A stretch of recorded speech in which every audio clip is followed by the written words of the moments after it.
Sanding your project properly is gonna make all the difference in how the stain soaks into it or how the finish turns out when it's all said and done. You always wanna make sure that you have sanded the wood, even if it feels smooth to the touch from, let's say, a planer. Although it can feel smooth, you can see the difference here in this board. I sanded only this front area, and you can see the difference in it just from the way it shines in the light here. The reason for that is you wanna make the surface of it consistent. Even if it feels smooth after it comes out of that planer, it still needs to be sanded. When I get wood from my lumber store, it has already been planed, but you still have to sand it.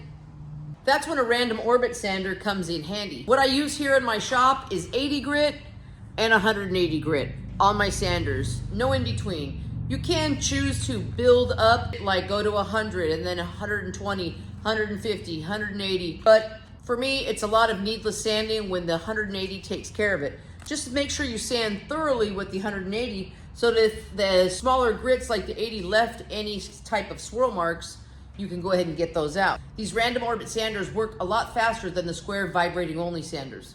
So now you've got your project sanded, ready to go. Make sure you don't stain your project out in the direct sunlight.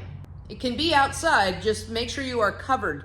Direct sunlight is going to stop the absorption into the wood as well as prematurely dry it before you can get to it and make it nice and consistent by wiping it. Mostly I'm going to use a rag for staining. Just to cut up old t-shirt, doesn't have to be anything special. Try to use something that's not going to leave a bunch of fibers behind. You could use a brush as well. Just watch how much you put onto that brush because it will tend to drip unless it's foam, but some stains will recommend to not use foam brushes with them, so always check your manufacturer's suggested application. Always make sure that your stain is thoroughly mixed. You could stir it, or yes, you can shake stain.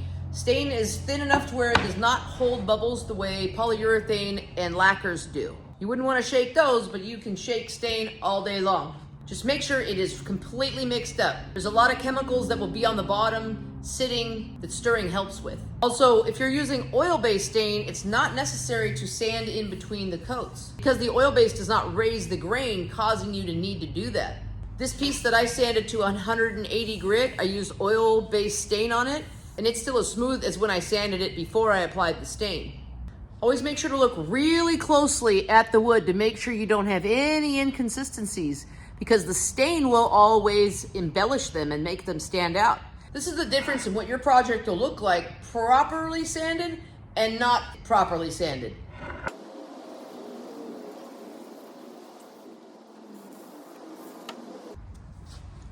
Taking a look at the difference. Look at all those marks that were embellished, even though it felt smooth coming out of the planer. This one, properly sanded to 180 grit. None of that chatter marks from a planer. So make sure you always do your prep work so you can get the best result. After your first coat of stain is dry, then you can apply more if you desire a darker color. How to know if your stain is dry is to simply wipe it and see if there's any residue. If there's a lot of residue, then it's not dry. Give it one more wipe down with a dry cloth and then come back and check it.